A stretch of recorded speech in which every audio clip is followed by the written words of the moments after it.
The international banking crisis continued to deepen over the summer of 1931 as German Chancellor Heinrich Brüning visited Britain's embattled Prime Minister Ramsay MacDonald to warn him that the collapse of the Austrian Kreditanstalt and with it the banking system of the small republic had left the entire German banking sector on the verge of following suit.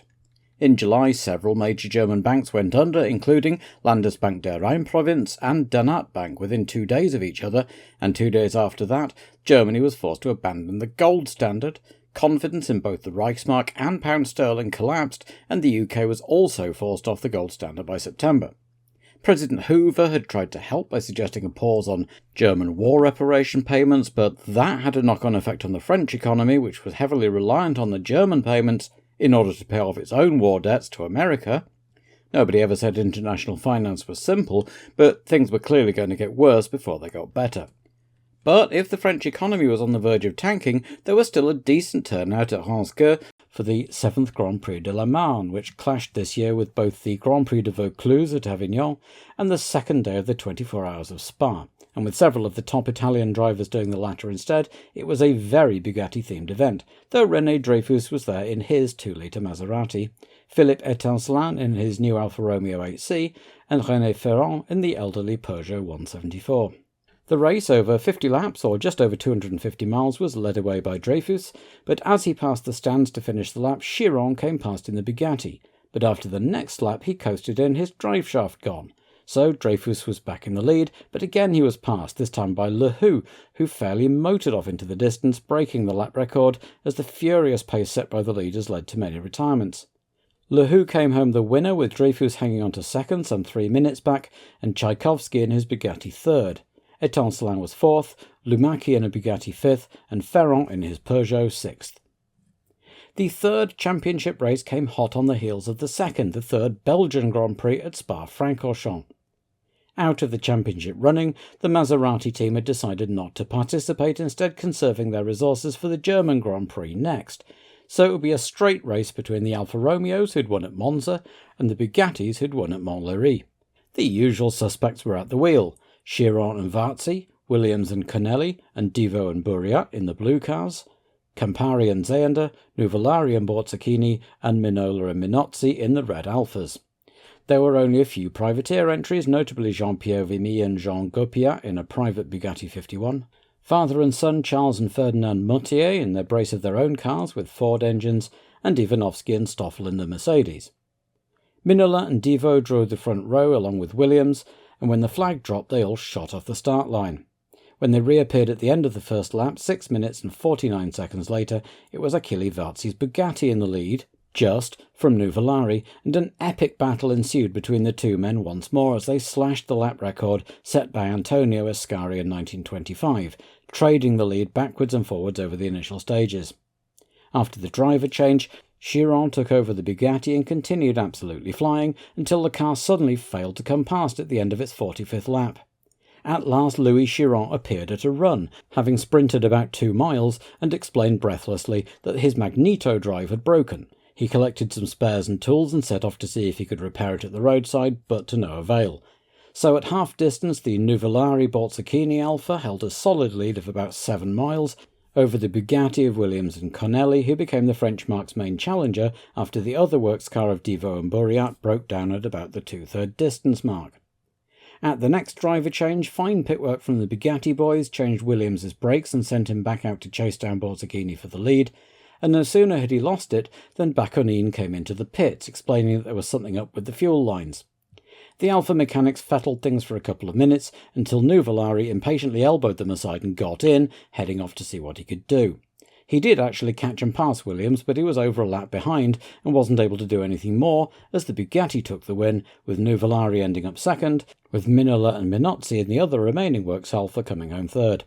So the 3 championship races had been won respectively by Campari and Nuvolari in Italy, Chiron and Varzi in France, and Williams and Connelly in Belgium, but the winner of the championship on points was Nando Minoya, 2nd, 6th and 3rd respectively, who of course ended the season on the same number of points as his teammate Campari, but had completed more miles.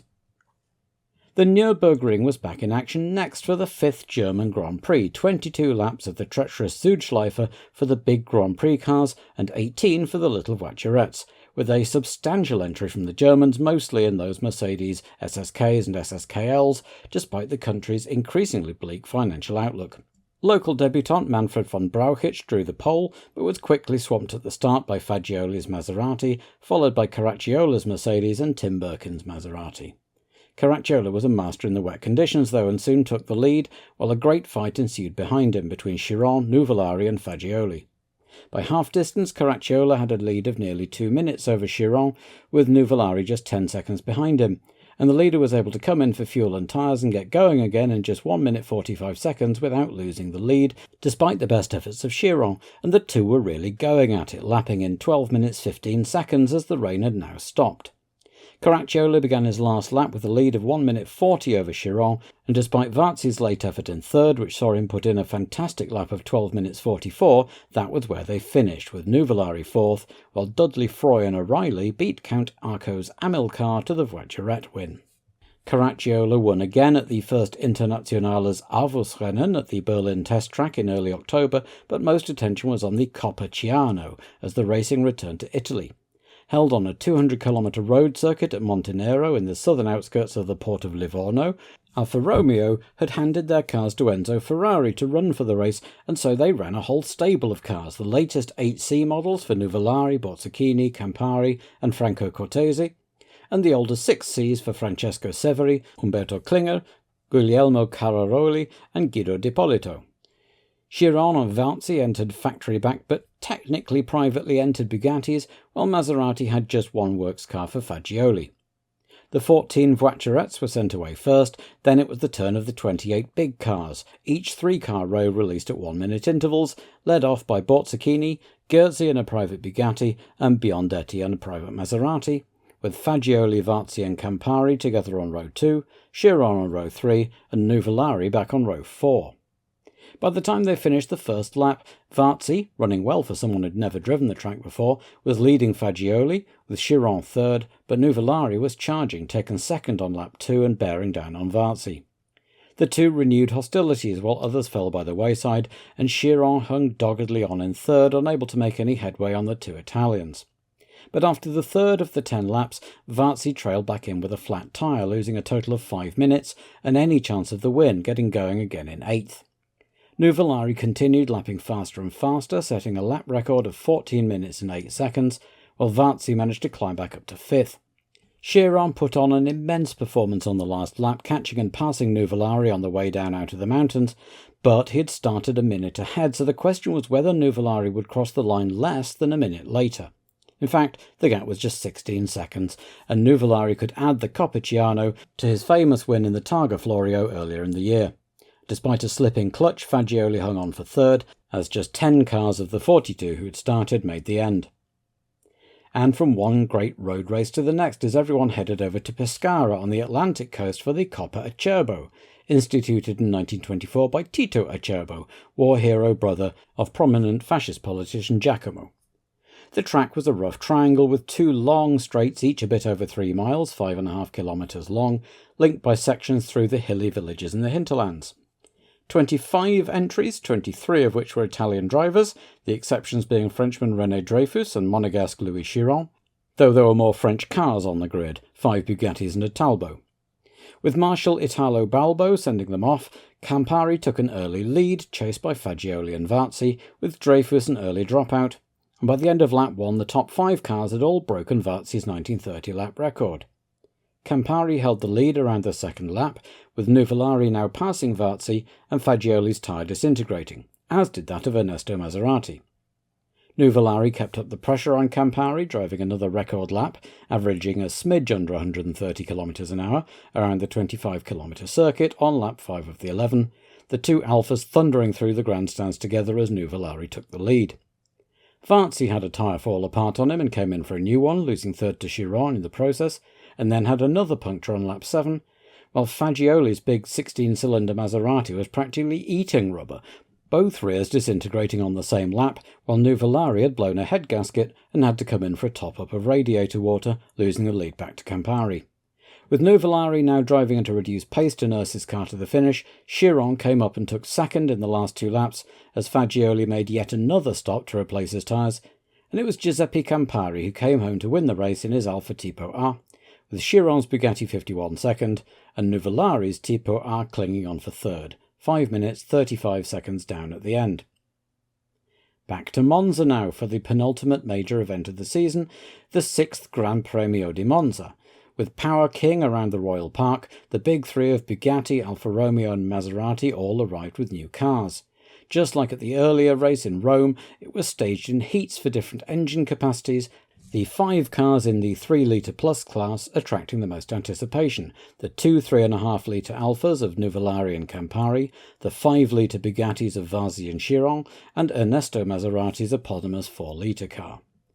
The 4-car repechage heat was marred when Philippe Étincelin's Alfa left the track and ploughed through a group of spectators who'd ignored warnings and climbed the fences at the Lesmos, killing 2 and injuring 14, but of course there was no thought of stopping the race. Once the heats were run, there were 9 competitors for the final event lined up 2 deep, with Minoia, Bozzacchini, Dreyfus, Fagioli and Minozzi on the front row, and Lehoux, Varzi, Chiron and Nuvellari behind. Fagioli led from the start, with Varzi hot on his heels, while Nuvellari threw a piston and came in to retire. Chiron lost his brakes in the middle of the Curva Grande and came into the pits, but they decided changing the cables would take too long, so he just went out again to complete the race without brakes. Meanwhile, Dreyfus had come up to second place in another Maserati, so it was a 1-2 for the mark. Nuvellari signalled newly minted European champion Minoia into the pits so he could take over his teammate's car, and off he set. Fagioli had a burst tyre which brought him in and handed the lead to Dreyfus, until the Frenchman had to come in to change plugs, and by that time, with the end closing in, the 2 Maseratis were still leading, but now with Varzi and Bozzacchini bearing down on them. Now it was Varzi's turn for a puncture, dropping him to 4th, which became 3rd when Dreyfus also lost a piston, and that was where they finished, Luigi Fagioli winning by 1 minute 15 seconds from Bakunin Bozzacchini in the end, with Varzi 3rd, then Nuvellari in Minoia's car, Minozzi in one of the smaller Alfas, with Lehoux and Chiron in Bugatti the final finishers. And so to the last major event of the year, the 2nd Masaryk circuit, reported in some sources as the Czechoslovakian Grand Prix, on a 30-kilometre-ish circuit of public roads on the outskirts of the city of Brno, named after the first and then still current president of Czechoslovakia, Tomáš Masaryk. On the last weekend of the season, with only a minor race at Brignoles in Provence clashing, that was won by William Grover Williams in a Bugatti T51, most of the big names made the trip, with Scuderia Ferrari again running the Alfa Romeo factory cars, this time just 3 of the big 8Cs for Nuvellari, Bozzacchini and Eugenio Siena. Just as at Monza, Bugatti weren't officially there, but Varzi and Chiron had factory support anyway. Ernesto Maserati and Luigi Fagioli were there in their big Maserati V4s, and thanks to the proximity of Germany, a trio of white Mercedes SSKLs, privately entered, though again work-supported, by Rudolf Caracciola, Hans Stuck and Manfred von Brauchitsch, though the latter failed to arrive. Hans-Joachim von Morgen and Hermann zu Leiningen were also there with the German Bugatti team, and there was a contingent from the old Austro-Hungarian Empire, with 3 Czech drivers, an Austrian and a Hungarian count. An estimated 130,000 turned out on a clear day after days of rain to watch Czech former driver Eliska Junkova drop the red flag for the start. But 2 seconds before she did, von Morgen's Bugatti erupted from the 3rd row and shot off, with poleman Nuvellari raising his arm to protest, then thinking better of it and getting his foot down. Wondering where everyone else had got to, von Morgen looked round, and in doing so missed his turn, going straight on and having to laboriously turn his car round, so when they came back round after the first lap of one of the trickiest courses out there, the white-painted Bugatti was back in 8th, and Fagioli was in the lead, chased by Bozzacchini, Varzi and Nuvellari. And just for good measure, the racing committee added a 6-second penalty to von Morgen's time. On lap 2, Fagioli skidded and grazed the wooden supports of a temporary pedestrian bridge, which promptly collapsed onto the road. Fortunately, there was nobody on the bridge at the time. Fagioli's Maserati was damaged, Bozzacchini and Lehoux wended their way through the wreckage, but then Nuvellari and Varzi came around, scrapping as usual, and startled went one either side. Nuvellari clattered through the wreckage and broke his rear axle, while Varzi ended up in a ditch with bent wheels. Next around were Caracciola in the big Merc, chased by Chiron, and the German braked hard and also ended up in the ditch, breaking a shock absorber, while the Monegasque in his lighter Bugatti was able to bounce through the ditch and keep going. He'd started the lap 6th and was now 2nd to Borzacchini, which he quickly converted into 1st. Varzi wobbled back to the pits with Nuvolari riding pillion, the latter hopping out at his own pit. Ernesto Maserati came in to hand his car over to Fagioli, who'd walked back to the pit area, but when Borzacchini tried to do the same thing for Nuvolari, the car wouldn't start again. Much cranking, a failed bump start, a replacement battery, and 2 laps later, Nuvolari finally got moving, realised it was pointless, and came in at the end of the lap to give up. So now Chiron was leading from Caracciola, steering with difficulty thanks to his broken shock absorber, part of which was fouling his steering, but nonetheless going like the clappers, until on lap 11 he hit a stone road marker at full speed and spun into a tree, fortunately without harming Rudolph, though the car was a bit banged up. So Fagioli and Maserati was now 2nd, but miles behind as Chiron continued simply dominating the track, flying past back markers as if they were standing still. Fagioli cracked an axle and pulled out on the penultimate lap, leaving just 6 cars running, and Stuck's Mercedes in 2nd place, the only one unlapped by Chiron. Von Morgan was a very distant 3rd and made a fuel stop near the end, nearly losing the place to local driver Prince Jerzy von Lobkowitz, but hung on to take 3rd as Louis Chiron finished a perfectly judged race ahead of Stuck and von Morgan, with Lobkowitz the last man classified, as the last 2 runners, Prince Leiningen and the Hungarian Count Zichy, were more than the permitted 45 minutes behind the winner. And just to finish the season off, racing of a different kind as the 12th and last Schneider Trophy for seaplane racing was held near Southampton. Initiated in 1913 by French industrialist Jacques Schneider, with France, the US and Italy winning the early contests, during the 1920s it had become a matter of national pride for both Italy and the UK, and in 1927 Reginald Mitchell's streamlined S5 won, followed by the S6 in 1929, and in 1931 the S6B was expected to do well, with 500,000 turning out to watch. And when the Italian, French and German teams all failed to get their planes ready in time, it became a demonstration run, the S6B breaking the world speed record twice, becoming the first vehicle of any kind to break 400 miles an hour, and incidentally taking a 3rd British Schneider Cup win on the trot to win it outright. A couple of years later, the Italians took their Macchi MC72 out onto Lake Garda and broke the record again, the final figure of 709.202 km an hour, 440.676 miles an hour, remaining the record for a piston-engined seaplane. But the British had the last laugh in the end because the S6B allowed Mitchell to perfect the art of designing high-speed, streamlined aircraft. A few years later, in November 1934, he began work on what would become the Supermarine Spitfire.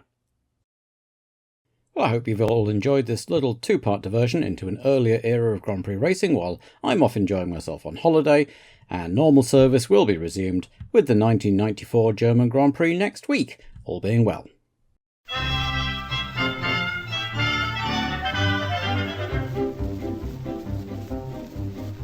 In tropical climes there are certain times of day when all the citizens retire to take their clothes off and perspire. It's one of those rules the greatest fools obey, because the sun is far too